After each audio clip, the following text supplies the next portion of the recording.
almost every corner of the Philippines, like kahirapan or poverty. I'm Jan Manuel. We'll be talking about causes, effects, and real-life examples and positive solutions. Now, let's talk about what happens kapag ang isang pamilya ang nakatira sa mahirap na lugar.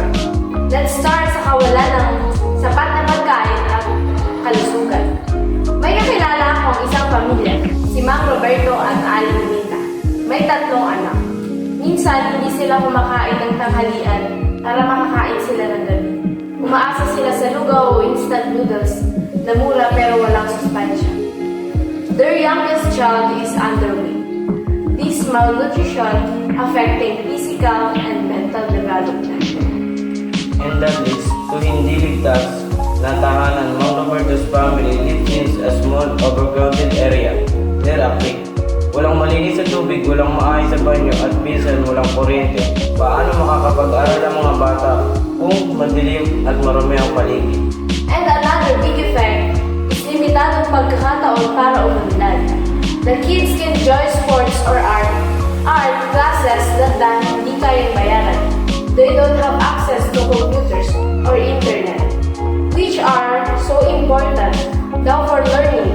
Even adults like Mang Roberto can take skills training because kailangan niyang magtrabaho araw-araw para may makain. Socially, this creates a divide, paglaki na ang buwan sa mayaman at mahirap, and in some cases, pushes people to desperate measures like crime out of need. But it's not all hopeless. Let's share a real program making a difference.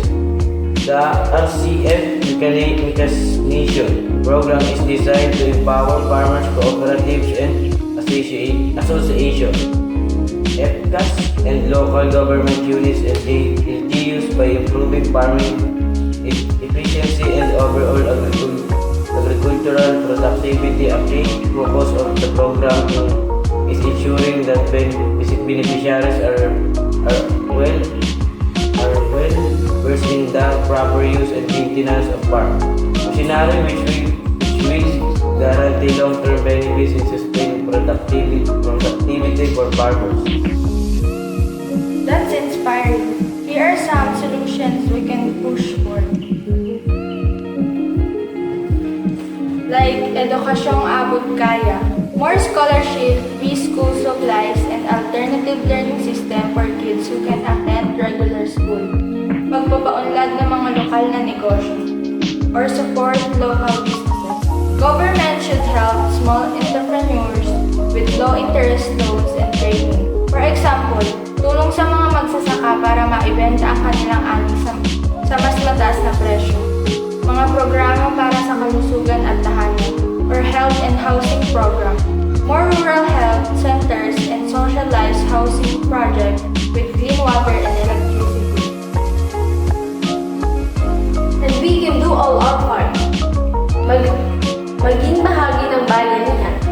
Donate to local organizations, volunteer at feeding programs, or even if just buy from small local vendors.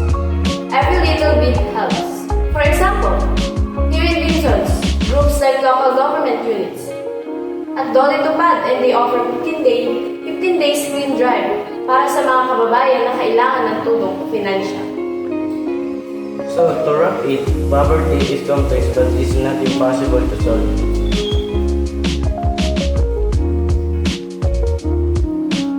Mula sa mga sanhi hanggang sa mga epekto, lahat ay pwedeng magkakapareho.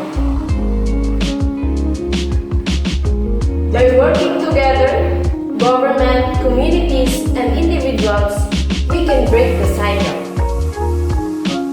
What about you mga ka-listeners? Nakita niyo na ba ang epekto ng kahirapan sa inyong komunidad? O alam niyo ang mga programa na nakakatulong? Thanks for tuning into Usapang Totoo.